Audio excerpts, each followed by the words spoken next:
सुर्ख जोड़ी में सजी नई नवेली दुल्हन सुलेखा अपने दोस्त जैसे पति रवि को पाकर बहुत खुश थी। यौवन की दहलीज पर उसने खुली आंखों से जो सपने देखे थे वे साकार हो गए थे। सुलेखा 15 जुलाई 2018 को ब्याह कर खुशी खुशी ससुराल आई थी। शादी के 6 दिन बीत जाने के बावजूद उसके हाथों पर पति के नाम की मेहंदी का रंग अभी भी ताजा था। रवि राउत बिहार के जिला गया के थाना मुफस्सिल क्षेत्र में आने वाले शहीद ईश्वर चौधरी हाल्ट स्थित मोहल्ला कुर्मी टोला के रहने वाला था। उसके पिता श्याम सुंदर कपड़े के व्यापारी थे। गया में उनका कपड़े का काफी बड़ा कारोबार था जो अच्छा चल रहा था। इससे अच्छी कमाई होती थी। श्याम सुंदर राउत के 3 बेटे थे, रवि, विक्की और सुक्कर। विक्की और सुक्कर पिता के व्यापार में सहयोग करते थे। सुबह दोनों नाश्ता करके पिता के साथ दुकान पर चले जाते थे और रात में दुकान बढ़ाकर उन्हीं के साथ घर लौटते थे। जबकि यार दोस्तों की संगत में रवि रहकर रवि की आदतें बिगड़ गई थी। उसकी आदतें सुधारने के लिए श्याम सुंदर ने उसकी शादी कर दी थी ताकि बहू के आने पर अपनी जिम्मेदारियों को समझ सके। बात 21 जुलाई 2018 की रात की है। पढ़ी लिखी समझदार सुलेखा ससुराल वालों को रात का भोजन कराकर पति के साथ फर्स्ट फ्लोर पर सोने चली गई। दिन भर की थकी हारी सुलेखा को बिस्तर पर लेटते ही नींद आ गई। रवि भी सो गया। रवि तब अचानक नींद से उठ बैठा। जब उसके कानों में सुलेखा की दर्दनाक चीख पड़ी, नींद से जागकर रवि ने पत्नी की ओर देखा तो सन्न रह गया। सुलेखा के गले से तेजी से खून बह रहा था। लगा जैसे किसी ने तेज धार हथियार से गला रेत कर उसकी हत्या करने की कोशिश की हो। खून देखकर रवि बुरी तरह से घबरा गया। जब उसकी समझ में कुछ नहीं आया तो उसने चादर से सुलेखा का गला लपेट दिया ताकि खून बहना बंद हो जाए। तभी अचानक रवि की नजर एक महिला पर पड़ी। वह अपना चेहरा कपड़े से ढके हुए थी और उसी कमरे से निकलकर बाहर की ओर भाग रही थी। उस महिला से थोड़ी दूरी आगे 2 और महिलाएं तेजी से भाग रही थीं। इससे पहले कि नकाबपोश महिला भागने में सफल हो पाती, सुलेखा की चीख सुनकर उसके देवर विक्की और सुकर कमरे में आ गए थे। रवि और उसके दोनों भाइयों ने दौड़कर नकाबपोश महिला को पकड़ लिया और लात घूंसों से उसकी जमकर पिटाई की। नकाबपोश महिला जब बेसुध हो गई तो विक्की ने उसके चेहरे से नकाब उतार दिया। नकाब हटते ही रवि, विक्की और सुकर तीनों दंग रह गए। वह महिला रवि के जानने वालों में थी जिसका नाम माया था। वह सूढ़ी टोला में रहती थी। उधर ज्यादा खून बहने से सुलेखा की हालत बिगड़ती जा रही थी। इस बीच रवि के भाई विक्की ने 100 नंबर पर फोन करके इस घटना की सूचना पुलिस कंट्रोल रूम को दे दी थी। कंट्रोल रूम से सूचना मिलते ही थाना मुफस्सिल के थानेदार कमलेश शर्मा अपनी टीम के साथ मौके पर पहुंच गए। घटनास्थल पर पहुंचकर उन्होंने हत्या की कोशिश करने वाली माया को आला कत्ल ब्लेड से साथ गिरफ्तार कर लिया। सुलेखा की हालत बिगड़ती जा रही थी। रवि उसे इलाज के लिए मगध मेडिकल अस्पताल ले गया और इमरजेंसी वार्ड में भर्ती करा दिया। डॉक्टरों ने उसका इलाज शुरू कर दिया। समय पर इलाज मिल जाने से सुलेखा बच गई। यह 15-16 जुलाई 2018 की रात 2:30 बजे की बात थी।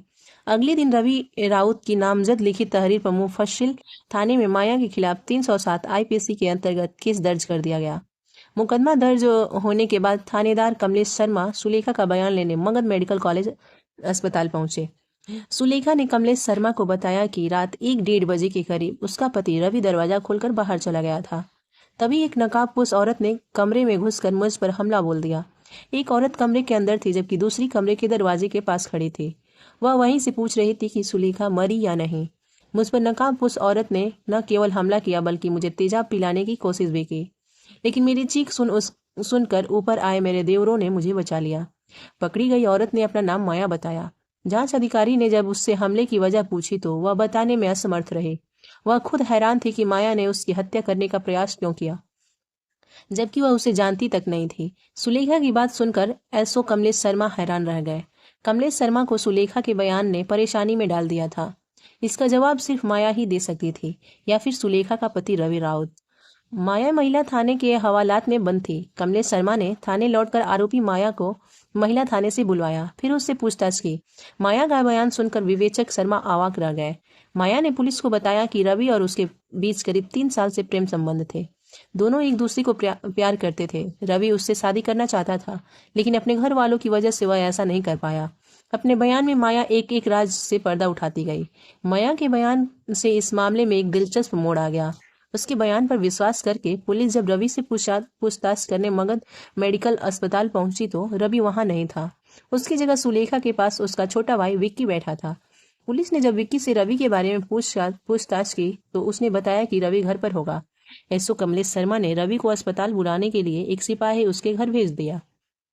सिपाही घर सिपाही रवि के घर पहुंचा तो वहां भी नहीं था।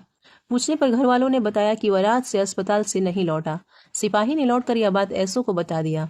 कमलेश शर्मा सोच में पड़ गए कि रवि न अस्पताल में है न घर है, तो वह कहाँ गया। इसका मतलब वह फरार हो चुका था। निसंदेह पत्नी की हत्या के प्रयास के पीछे उसका भी हाथ था। उसके फरार होने से यह बात साफ हो गई थी। माया ने जो बयान दिया था वह सच था। अब इस गुत्थी को सुलझाने के लिए रवि की गिरफ्तारी जरूरी थी। हकीकत जानने के लिए पुलिस ने रवि के मोबाइल फोन के कॉल डिटेल्स निकलवाई। कॉल डिटेल्स से पता चला कि रवि और माया के बीच बातें होती रहती थी। घटना वाले दिन भी रवि और माया के बीच काफी देर तक बात हुई थी। इस डिटेल से पुलिस इस नतीजे तक पहुंची कि रवि ने अपनी प्रेमिका माया के साथ मिलकर पत्नी की हत्या का षड्यंत्र रचा था, लेकिन वह अपने मकसद में कामयाब नहीं हो पाया था। बहरहाल सुलेखा ठीक होकर अस्पताल से घर आ गई, लेकिन तमाम कोशिशों के बाद भी रवि पुलिस के हत्थे नहीं चढ़ा। इस बीच पुलिस ने माया को अदालत में पेश कर के जेल भेज दिया था। आखिरकार घटना के 1 महीने बाद रवि उस वक्त पुलिस के हत्थे चढ़ गया जब वह गया रेलवे स्टेशन से कहीं भागने के लिए ट्रेन के इंतजार में वेटिंग रूम में बैठा था। पुलिस रवि को गिरफ्तार करके थाने ले आई और सुलेखा की हत्या की योजना जानने के लिए उससे पूछताछ की। चाहकर भी रवि हकीकत को छिपा नहीं सका। उसने पुलिस के सामने सच उगल दिया। पूछताछ में रवि ने अपनी और माया की प्रेम कहानी सुनाई, सिलसिलेवार बतानी शुरू की। माया मुफस्सिल थाना क्षेत्र के सूढ़ी टोला की रहने वाली थी। वह शादीशुदा और 3 बच्चों की मां थी। उसका पति मनोहर बाहर रहकर नौकरी करता था। वह 6 महीने या साल भर में एक आध बार घर आता, कुछ दिन बिता कर चला जाता था। माया भले ही 3 बच्चों की मां थी, लेकिन उसका शारीरिक आकर्षण खत्म नहीं हुआ था। उसका कसा हुआ शरीर और गोरा रंग पुरुषों को आकर्षित करने के लिए काफी था। सज संवरकर माया जब घर के बाहर निकलती थी तो अनचाहे में लोगों की नजरें उसकी ओर उठी जाती थी। कभी कभी रवि माया के घर के सामने से होकर घाट बाजार स्थित अपनी दुकान पर जाया करता था। 1-2 बार का आमना सामना हुआ तो दोनों की नजरें टकरा गई। धीरे धीरे दोनों एक दूसरे की ओर आकर्षित होने लगे। जल्दी ही वह समय भी आ गया जब दोनों ने आकर्षण को प्यार का नाम दे दिया। इस प्यार को शारीरिक संबंधों में बदलते देर नहीं लगी। इसकी एक वजह यह भी थी कि माया का पति परदेश में था और वह शारीरिक रूप से प्यार। अगर ये कहानी अच्छी लगी हो और इसका पार्ट 2 सुनना हो तो कमेंट करें प्लीज़, और चैनल को लाइक शेयर सब्सक्राइब करें। धन्यवाद।